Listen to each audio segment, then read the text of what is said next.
Ջերուսման ամբողջական խնայող համակարգ, գումարած 100,000 դրամ արժողությամբ սերտիֆիկատ, բաժանած 18 ամիսների, հավասար է 0% տոկոսադրույք։ Մանրամասները idealsystem.am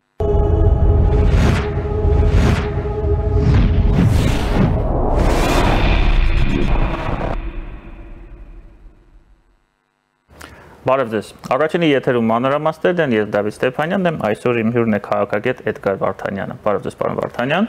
Բարև ձեզ։ Պարոն Վարդանյան, մենք այսօր խոսելու ենք շատ մի կարևոր թեմայի շուրջ, դա ժողովրդավարությունն է։ Ժողովրդավարությունը, որը ըստ իս դարձել է Հայաստանի ներսում թիրախ։ Դարձել է թիրախ, դա բացատրվում է նախընտրական տրամաբանությամբ, նախընտրական գործընթացներով։ Երևի թե դա նորմալ է, հաշվի առնելով, որ այդ գործընթացները մենք դիտարկում ենք ամբողջ աշխարհում, այնինչ տեղի է ունենում Վրաստանում, մեր հարևան, այնինչ տեղի է ունեցել Մոլդովայում, Ռումինիայում, բավականին շատ օրինակներ ունենք, ես բերեցի միայն այն օրինակները, որոնք մեզ մոտ են։ Հիմա այդ ամենը կարծես թե հասել է Հայաստան, եւ մենք տեսնում ենք, մենք դեպ այդ մասին խոսել ենք դες հետ, հա, շատ կարճ, հիմա ես ուզում եմ այդ թեման մի փոքր զարգացնեմ, որովհետեւ շատ կարևոր թեմա է։ Մարդիկ պետք է իմանան իրենց հերոսներին եւ գործընթացները հասկանան, որ կողությամբ է գնում։ Եվ հիմա կարծես թե այդ ուժերը, հակաժողովրդավարական ուժերը, հակաժողովրդավար ուժերը փորձում են ժողովրդավարությունը օգտագործելով որպես պլացդարմ, հա, այդ ռուսերեն ասում են պատսկոկ, այդ պատսկոկի համար աշխատում են ժողովրդավարության դեմ եւ փորձում են դառնալ իշխանություն, փորձում են հայտնվել խորհրդարանում, մոտավորապես իրականացնելով այն սցենարը, որը վրացական երազանքը իրականացրել է եւ շարունակում է իրականացնել Վրաստանում։ Ես կուզեի նաեւ լսել ձեր տեսակետները այս չափազանց կարեւոր մեզ համար նախընտրական թեմայի շուրջ։ Շնորհակալություն հրավերի համար եւ շնորհակալություն նաեւ հարցի համար եւ առիթ է սա իսկապես խոսելու մի շատ կարեւոր հարցի վերաբերյալ, որը այսօր ըստ էության երևի թե համար 1 հարցերից է, եթե ոչ հենց համար 1-ն է, ընդհանուր առմամբ քաղաքագիտության նաև ոլորտում, հա, այսինքն խոսքը միայն այն մասին չէ, որ որոշ երկրներում դա իսկապես շատ ակտուալ հարց է, այլ զուտ նաև գիտականորեն այդ հարցը ամենա, այսպես հաճախ հետազոտվող, քննարկվող հարցերից մեկն է։ Ակադեմիական շրջանակներում բազմաթիվ հետազոտություններ կան այս առումով եւ անկեղծ ասած Դավիթ կա բանավեճ այս հարցի վերաբերյալ եւ բանավեճը ցույց է տալիս, որ բազմաթիվ խնդիրներ կան, բազմաթիվ մոտեցումներ կան, որոնք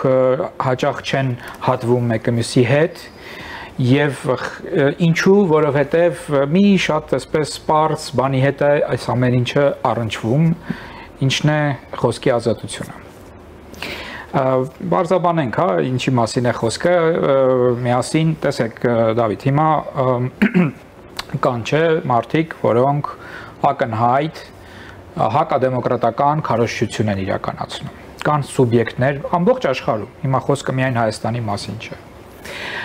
Ոնց են իրենց այդ քարոզչությունը իրականացնում։ Օգտագործելով ժողովրդավարությունը։ Օգտագործելով զանգվածային ռադիոյի։ Ադրբեջանում դա անհնար է։ Դե հենց այդ ամբողջ հարցը, որ այսինքն փակ համակարգերում վերևից թելադրվում է ինչ կարելի է խոսալ եւ ինչ չի կարելի խոսել։ Եթե հանկարծ ինչ որ մեկը այդ կանոններից շեղվում է, միանգամից գալիս է սանկցիա, հա, պատիժ եւ բնականաբար ինքը, ասենք, բազմաթիվ լուրջ խնդիրների առջեւ կարող է կանգնել։ Ժողովրդավարական երկրներում կամ այն երկրներում, որտեղ որ բավականին այսպես լուրջ գործընթաց կա դեպի ժողովրդավարություն եւ արդեն որոշակի այսպես ժողովրդավարական ինստիտուտներ կայացած են կամ կայացման ճանապարհին են, փաստորեն մարդիկ կարող են օգտագործել այն հանգամանքը, որ իրենց խոսքի համար իրենց ոչ մեկ չի կարող պատժել մեկ զուտ ուղղակի խոսք արտաբերելու համար։ Հիմա կգանք այն հանգամանքին, թե արդյոք ամեն տեսակի խոսքը անպատիժ կարող է լինել, հա, բայց տեսեք, այսինքն այդ սկզբունքից ելնելով, երկրորդը նաև այն բանից ելնելով, որ կան հարթակներ, որի միջոցով այդ մարդը կարող է իր հակադեմոկրատական քարոզչությունը իրականացնել օրինակ, հա։ Այսինքն կան զանգվածային ռադիոյական միջոցներ, սոցիալական ցանցեր, որոնք չեն արգելված, հա, չեն գրաքննվում եւ այլն եւ այլն։ Փողոց կարող է մարդ դուրս գալ եւ հնչեցնել իր տեսակետը եւ իր քարոզչությունը բնականաբար նույնպես իրականացնել այդ միջոցով, ասենք, հա։ Եվ տեսեք, հիմա բնականաբար այստեղ այդ տեսակի սուբյեկտների, այդ տեսակի մարդկանց նպատակը ժողովրդավարության վերացումն է։ Ինչու են իրանք հակաժողովրդավարական քարոզչություն անում, որպեսզի վստահությունը ժողովրդավարական ինստիտուտների նկատմամբ, ժողովրդավարական ռեժիմի նկատմամբ հնարավորինս շատ մարդկանց մոտ թուլանա, նվազի եւ վերանա։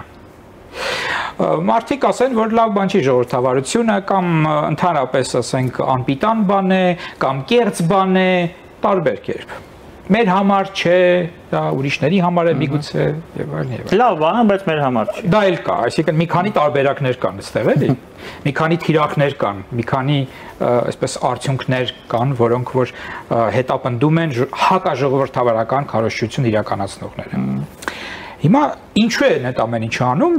որպեսզի ինչ լինի, որպեսզի հակաժողովրդավարական տարրերը, սուբյեկտները գան իշխանության կամ առնվազն ազդեն իշխանության վրա, ազդեն իշխանության ձևավորման գործընթացի վրա եւ այնպես անեն, որ դեմոկրատական ինստիտուտներ չկայանան առնվազն, հա, բնականաբար այնպես անեն, որ դեմոկրատական իշխանություններ չձևավորվեն, դեմոկրատական կառավարում չլինի։ Ինչու են իրենք այդպես ուզում։ Մի քանի այստեղ բաներ կան, հա։ Մի մասը զուտ նաև գաղափարական առումով իսկապես կարող է համարել, որ, չգիտեմ, ժողովրդավարությունը լավ բան չի, այսինքն իր ճաշակով չի ազատություն օրինակ։ Կան մարդիկ, ասում են ազատ լինելը վատ բան է։ Չենք ուզում այնպիսի համակարգ լինի, որտեղ մարդիկ ազատ են, իրենք են որոշում իրենց սեփական ճակատագիրը։ Ուզում ենք մտնենք ինչ-որ մեկի տակ եւ տաքուկ ապրենք։ Այո, դա ճիշտ է։ Աստված այդպես է կամեցել ըստ իրենց, օրինակ։ Եվ իհարկե այստեղ, երբ որ հարցնես, իսկ դու կուզես, որ դու ճնշված լինես այդպիսի համակարգում, որի քարոզչությունը դու իրականացնում ես, որի օգտին դու խոսում ես, հավանաբար իրենք կասեն ոչ, իհարկե, որտեղ իրենք իրենց պատկերացնում են ճնշողի դերում, այո, ճնշել մնացածներին։ Առնվազն այն կարգավիճակում, երբ որ ինքը այսպես ծառայություն կմատուցի ճնշողներին եւ չի ճնշվի։ Ինքը իրեն այդ կարգավիճակում է տեսնում առնվազն, դրա համար էլ այդ քարոզչությունը իրականացնում է։ Բայց իհարկե կան եւ ոչ թե ուզուտ ուղղակի կան, այլ երևի թե հենց շատը այն մարդիկ են, որոնք այդ քարոզչությունը իրականացնում են ոչ թե որովհետեւ մտածում են, որ ժողովրդավարությունը, չգիտեմ, բարիք չի բերում, վատ է բան եւ այլ, որ մտածում են, որ իրենց անձնական բարիքին ինքը չի նպաստում, որովհետև իրենք սովոր են այլ կերպ իրենց անձնական բարիքը ձևավորել հակաօրինական ճանապարհով, ուրիշներին ճնշելու, հա, մանիպուլացնելու,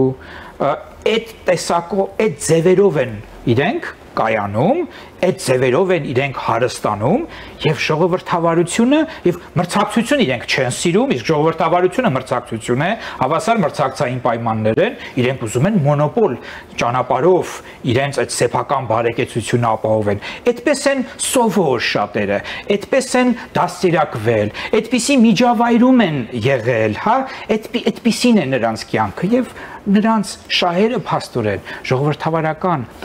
ռեժիմի հետ չեն համընկնում, այսպես ասենք, եւ իրենց նեղ անձնական եւ նաեւ շատ արդեն կորցնելու բան ունեն շատ դեպքերում այդպիսի մարդիկ, որովհետեւ ժողովրդավարական համակարգի դեպքում իրենք ոչ ժողովրդավարականի ժամանակ կարողացել են հարստություն դիզել, կարողացել են ռեսուրսներ ձեռք բերել, որոշակի ազդեցություն տարբեր ոլորտներում եւ բնականաբար ժողովրդավարական համակարգը այս ամեն ինչը կասկածի տակ է դնում։ Այդ մրցակցային պայմանները, արդարադատությունը, չգիտեմ, եւ խոսքի ազատությունը թեկուս եւ այլն, չէ՞ որ բարձրաձայնում են մարդիկ խնդիրները եւ կարող են օրինակի համար հիշել, տեսնել, բացահայտել, որ ինքը կոնկրետ սուբյեկտը, խումբը, հա, կազմակերպությունը, ուղղակի անհատը իրականացրել է այս կամ այն բաները որը չի համապատասխանում օրենքին, իրավունքին, ժողովրդավարության սկզբին եւ այլն եւ խնդիրներ ինքը կարող է ունենալ, հա, այս ամեն ինչի պատճառով։ Կարող է շատ բաներից զրկվել եւ դրա համար իր համար կյանքի խնդիր է նաեւ չգիտեմ, պատվի, եթե կարելի է այդպես ասել, նաև խնդիր է պայքարել ժողովրդավարության դեմ, որովհետև իր շահերին ամենաուժեղ հարվածող բանն է դա։ Հիմա, այո, այո, այստեղից հարց է առաջանում։ Եթե այդպիսի ուժերը, քաղաքական ուժերը իրենց պայքարում հաջողեն, արդյոք սա չի նշանակում, որ սա մեզ համար լինելու է 26-ի ընտրությունները խորհրդարանական, հունիսի 7-ին, եթե չեմ սխալվում, փաստացի մեր վերջին ընտրությունները, որովհետև այդ ուժերը իրենց լեգիսլատուրայի ժամանակ ոչնչացնելու են ժողովրդավարությունը վերջնական, որովհետև ժողովրդավարությունը իրենց պետք չէ եւ իրենք ձգտելու են ավտորիտարիզմի, այնպես ինչպես դա եղել է մեր երկրում մինչև 2018-ը։ Ժողովրդավարությունը ոչ միայն իրենց պետք չէ, ըստ դեպքում, այլ ժողովրդավարությունը իրենց համար ռեսուրսներից զրկվելու, իրենց ուզած կյանքով ապրելու այդ փափագը վերացնող բան է։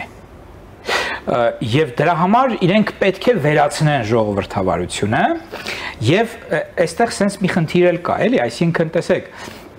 իրանք միգուցե նույնիսկ ցանկանային պահպանել որոշակի ժողովրդավարական ինստրումենտներ, ինստիտուտներ, որպեսզի գլխացավանք չլինի իրենց համար, ինչու, որովհետև դե աշխարհի կանոնները, չէ, այնուամենայնիվ իհարկե շատ հաճախ խախտում են այդ կանոնները, բայց այնուամենայնիվ մենք գիտենք, որ հա, ասենք ՄԱԿ-ը, տարբեր միջազգային կառույցներ ժողովրդավարական սկզբունքներ են հռչակել, չէ։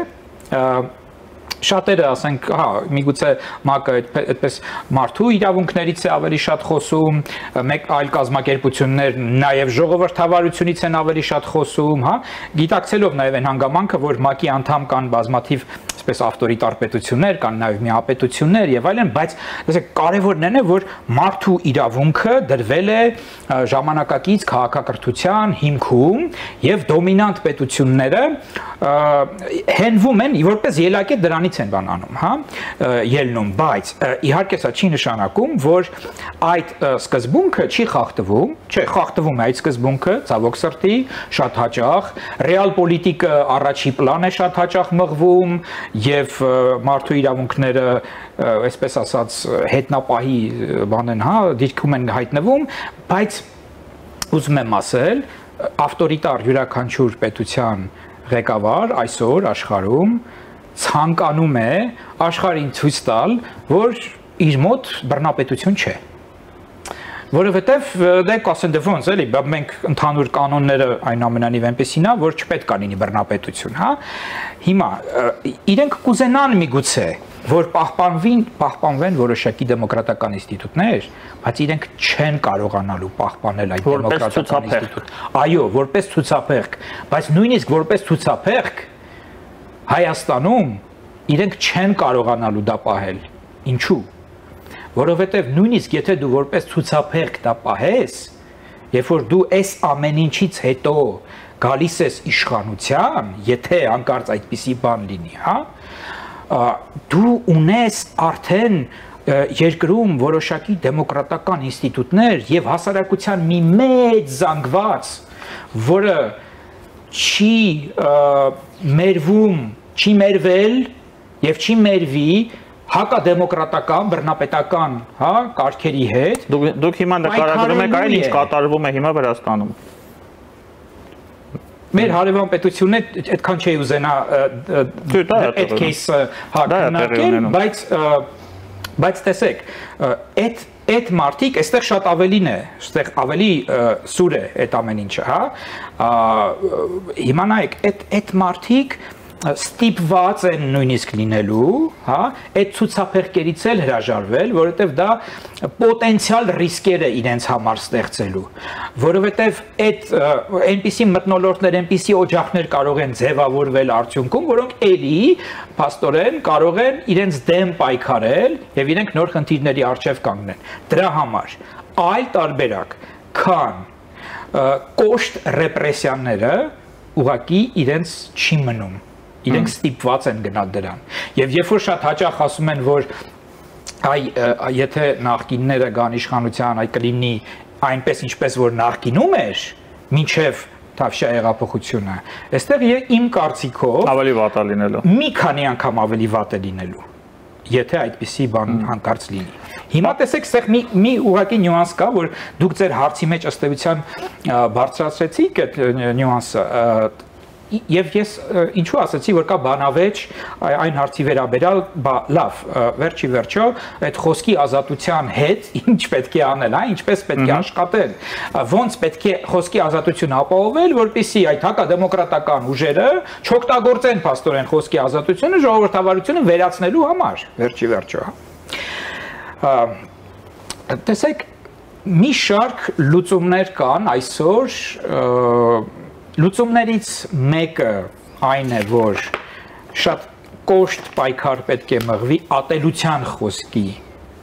դեմ, եւ նաեւ եվրոպական մոտեցումը այն է, որ ատելության խոսքը քրեականացվում է։ Սա տարբերվում է Միացյալ Նահանգների մոտեցումից, որտեղ ատելության խոսքը պաշտպանվում է ըստ իրենց Գերագույն դատարանի նախադեպային որոշմամբ, դեռևս այդպես է։ Այսինքն այն ինչ արվում է այդ փաստաբատի նկատմամբ այս պահին։ Ես կարդացի իր խոսքը, լրիվ ատելության խոսք է։ Ասեմ,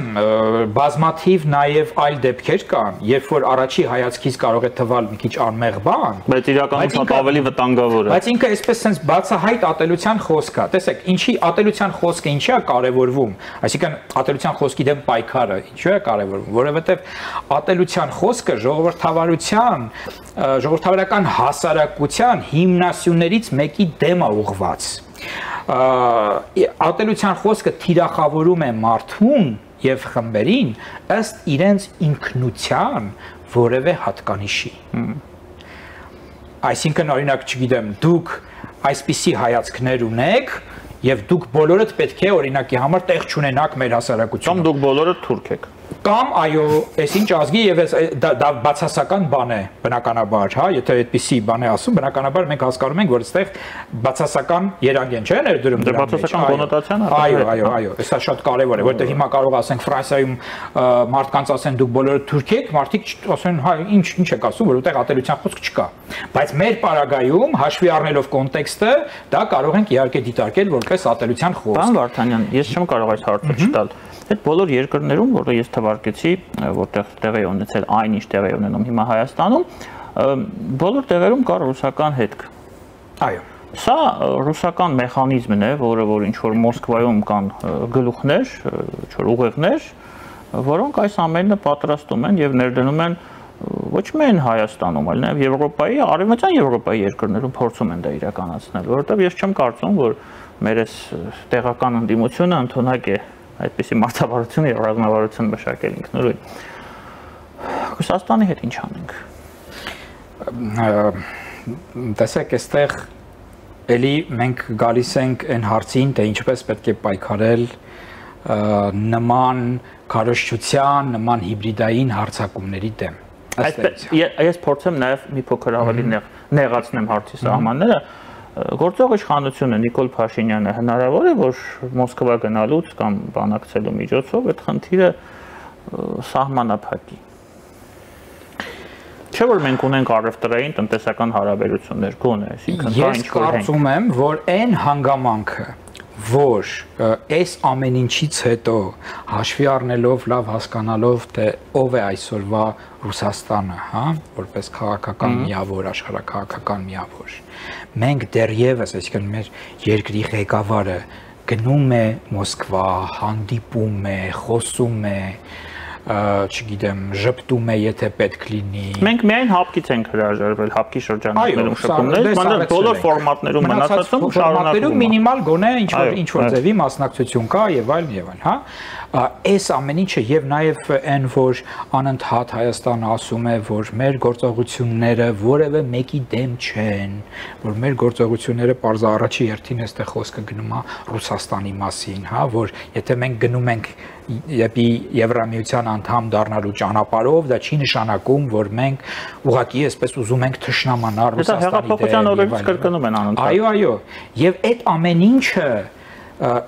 իմ կարծիքով հետեւյալ նպատակը ունի հնարավորինս չեզոքացնել Ռուսաստանից եկող դեստրուկտիվ այդ հիբրիդային հարձակումները, հնարավորինս թուլացնել դրանք, այնպես անել, որ Ռուսաստանը շահագրգռված չլինի, ավելի մեծ այսպես ճնշումներ բանեցնել, ավելի մեծ թափով այդ հարձակումները իրականացնել, ինչու որովհետև կա որոշակի ինչ կախվածություն Ռուսաստանից պատմականորեն է այդպես եղել, այդ կախվածությունը այս իշխանությունները ժառանգել են, չէ, մեծ առևտրաշրջանառություն Ռուսաստանից, ռազմավարական բազմաթիվ օբյեկտներ Ռուսաստանի, ուրեմն ձեռքերում են ռուսական բազա այստեղ կա եւ այլն, բայց մենք տեսնում ենք նաեւ, որ այդ կախվածությունը գնալով քչանում է։ Մենք տեսանք դանդաղ իհարկե, բայց մենք տեսանք, որ ռուսական զորքերը դուրս բերվեցին այստեղից, այնտեղից, Զվարթնոցից գնացին, մենք Ադրբեջանի հետ պայմանավորություն ենք ձեռք բերում առանց Ռուսաստանի մասնակցության։ Ռուսաստանը շարունակում է առաջարկել։ Մենք տեսնում ենք, որ առևտրաշրջանառությունն է ըստ էության նաև փոքրացել Ռուսաստանի հետ համեմատած նախկին դա մեզանից կախված հանգամանքներով չի պայմանավորված բայց կա նպատակ քաղաքական տեսեք խոսույթում եթե ուշադրություն դարձնենք քաղաքական գործիչների առաջատար քաղաքական գործիչների այսօրվա իշխանության ներկայացուցիչների խոսույթներին իրենք մշտապես ասում են այն մասին, որ ինչ են ասում դիվերսիֆիկացիա, չէ, ինչ են ասում կախվածության այսպես թուլացում Ռուսաստանից, այսինքն իրենք ասում են հետեւյալը, որ մենք կամանց, այսինքն պետք է հասցնենք այդ կախվածությունը մինիմալի եւ այնպես անենք, որ ասում են բոլորից քիչ կախված լինենք, բայց շատ-շատերից կախված լինենք, դրանով ավելի անկախ ենք դառնում, հա, էսա կոնցեպտը։ Ասենք, չգիտեմ, 80% էր կախվածությունը, հասցնենք գոնե 20%, 30%-ի, հա։ Այդ ամեն ինչը կա։ Էդգար, եւ վերջի հարցը, ես իդեպ սա շատ կարեւոր հարց է ինձ թվում է, տեսեք, ընտրակաշարք 26-ին մենք տեսնում ենք, որ 26-ին մասնակցելու են ուժեր, որոնք փող են, փողի մասին են Արդեն մի քանիսը կարող եմ նշել, հիմա կարիք չկա բոլորն էլ գիտեն։ Արդյոք այդ ուժերը կարող են փողը օգտագործել զուտ ընտրակաշարքի տեսանկյունից, չլինելով իշխանություն։ Փողը կարող է լինել գործոն ընտրակաշարքը, եթե դու իշխանություն չես։ Դե տեսեք, անօրինական, այսինքն ձևով, սղոսկելով վերահսկողություն կարող են ունենալ այդ գործընթացի նկատմամբ, այդ ուժերը, որոնք փող են բաժանելու, որոնք իշխանություն չեն։ Դա շատ կարևոր հարց է, այդ վերահսկողությունը իրենք ունենալու են թե ոչ։ Չէ, տեսեք, փողը ինչի համար են բաժանում, որպեսզի մարդիկ շատ պարզ բան է, էլի, այսինքն որպեսզի մարդիկ իրենց օգտին քվեարկեն, դրա համար են փողը բաժանում։ Կամ այլ կերպ կաշառում, այսպես ասած, շահագրգռում եւ այլն, հա։ Հիմա իհարկե մենք տեսնում ենք, հա, որ ընդդիմադիր հատվածում լուրջ գումարներ կան։ Լուրջ ծավալի, այսպես ասած, ֆինանսական եւ այլ ռեսուրսներ կան եւ բնականաբար այդ ռեսուրսները, եթե ներդրվում են, իրենք առնվազն որոշակիորեն խաթարում են բնականon նորմալ գործընթացը Հայաստանում, ընտրական նաեւ գործընթացը։ Բնականաբար։ Ինչ է սա նշանակում? Սա նշանակում է, որ մեխանիզմներ են անհրաժեշտ կամ գործող մեխանիզմները լավ կիրառել կամ նոր մեխանիզմներ ներդնել, որպեսզի հնարավորություն չլինի մեծ գումարներով Հայաստանում ինչ որ բան որոշել, ընտրություն որոշել, ապագա որոշել, չգիտեմ, մարդկանց ձայներ գնել, այսպես ասած, հա, շահագրգռել եւ այլն։ Այսա իհարկե պետք է արվի զուգահեռ ատելության խոսքի դեմ պայքարով, հա, զուգահեռ արդեն խոսեցինք նաև այն զգույշ շահագրգռող, բայց շատ հստակ արտաքին քաղաքականությամբ, նաև Ռուսաստանի հետ, հա, որպեսզի չլինի այն շահագրգռվածությունը, այսպես որ Ռուսաստանը, չգիտեմ, կենաց մահու բան դիտարկի, հա, մեր մոտ ընտրությունները եւ ամբողջ իր ռեսուրսները փորձի այսպես դնել այս ամեն ինչի վրա, այսինքն նաև դա էլ կա, էլի շատ կարևոր է սա, որ դու ինքը մի քիչ նման է միջազգային հարաբերություններում անվտանգության դիլեմա այդ կոնցեպտին, ինչ որ ես ասում եմ, բայց մի քիչ է նման, էլի ամբողջությամբ իհարկե նման չի, բայց այնուամենայնիվ կա նման բան, երբ որ ոնց որ դու պրովոկացիա չես անում, որպեսզի դիմացինդ քեզնից հանկարծ ինչ որ բան չսպասի իրեն վնասող եւ դրա դիմաց ինքը սկսի ինչ որ ավելի այսպես կոշտ գործողություններ անել քո նկատմամբ, հա, մոտավորապես այս բանն է, բայց նաեւ տեսեք շատ կարեւոր է իհարկե ինֆորմացիոն աշխատանքը, այսինքն ճիշտ PR-ը, մարդկանց հետ լուրջ աշխատանքը, դեմոկրատական հարթակների էֆեկտիվ օգտագործումը, որովհետև ոչ դեմոկրատական հարթակները բնականաբար գործելու են այնտեղ եւ գումար եւ ամեն ինչ, հա, այսինքն այստեղ շատ կարեւոր է դեմոկրատական հարթակների էֆեկտիվ գործողությունը, որ այնպես չլինի, որ ասեն դե լավ, հիմա սովորական ընտրություն է, հա, հանգիստ հակաժողովրդավարական ուժերի դեմ հարկավոր է պայքարել ժողովրդավարությունով ուժեղ ժողովրդավարությունով, այո, իրական ուժեղ ժողովրդավարությունով, էֆեկտիվ դեմոկրատական ինստիտուտներով եւ նորից, այսինքն շատ կարեւոր է, որ այդ բոլոր արատավոր երևույթները, որոնք կան, իրենք նախ ֆիքսվեն, այսինքն ոչ թե անտարբերության մատնենք, ասենք դե լավ, հա, հիմա կա, չէ։ Եվրոպայում ինչ եմ ասում, որ այդքան շատ խիստ պայքար կա ատելության խոսքի դեմ, հա, այսինքն այդ փորձը մեզ համար շատ կարևոր է։ Մեր մոտ իդեպ ատելության խոսքը կարելի ասել այդ մասնակի է քրեականացված, որոշակի դրսևորումներ է քրեականացված, ասենք լավ կլինի, որ խորացնել, այսինքն, հա, այդ բանը գործը, բայց նաև պետք է հետևել, այսինքն կետային է կիրառվում։ Այո, պետք է կիրառել, հստակ կիրառել, այսինքն միշտ կիրառել, մոնիտորինգ անել եւ այլն, որպեսզի մարդիկ տեսնեն, որ դրա համար պատիժ է հասնում, որ պատիժը անխուսափելի է լինելու, եթե իրենք գնան այդ ճանապարհով եւ դա բնականաբար կնվազեցնի այն մարդկանց քանակը, որոնք կներգրավվեն նման գործունեության մեջ, հա, բայց նաեւ վերջի վերջո տեսեք, եթե շատ հստակ ապացուցվում է արտաքին հետք այս կամ այն կուսակցության ֆինանսավորման մեջ, եթե շատ հստակ ապացուցվում է, որ այս կամ այն ուժը, շրջանակը, խումբը, անձը, օրինակ, չգիտեմ, նաև կարող է բռնության դիմել, հա, կամ նման մտադրություններ ունի, կամ ասենք, չգիտեմ, օգտագործում էլի քարոզչական տեխնոլոգիաները, սահմանադրական կարգը հարցականի տակ դնելու ուղղակիորեն, այսպես ասած, հա, այս ամեն ինչին շատ պետք է իհարկե լուրջ վերաբերվել եւ կարծում եմ, որ օրինակ եվրոպական փորձը կամ նույն ձեր նշած երկրների փորձը, ասենք Մոլդովայի օրինակ փորձը, եթե դիտարկենք, Մոլդովայում այս վերջին ընտրությունների ժամանակ մի շարք կուսակցություններին թույլ չեն տվել մասնակցել ընտրությունների իդեպ, որովհետև այս ամեն ինչի պատճառով, հա, իդեպ այնտեղ էլ կան մարդիկ խմբեր, որոնք քննադատում են այս իշխանություններին, ասում են, որ չի կարելի այդպես պայքարել, հա, ինչպես կարելի ընդհանրապես կուսակցությանը չթողնել, որ ինքը մասնակցի ընտրություններին, բայց բավականին լուրջ հիմքեր են եղել։ Ռումինիայում այն ուրեմն անհատը, որը հաղթեց ընտրությունների, հա, դուրս հանեցին մրցապայքարից, նոր ընտրություններ եղան եւ այլ արդեն արդյունք ուրեմն եղավ։ Ինչու՞, որովհետեւ ապացուցվել էր, որ ինքը արտաքին, այսպես ասած, աջակցությամբ է արհեստական ձևերով, հա, հասել իր այդ արդյունքի, այսինքն դա բնական ձևով չի ձևավորվել այն արդյունքը, որին ինքը հասել է։ Այսինքն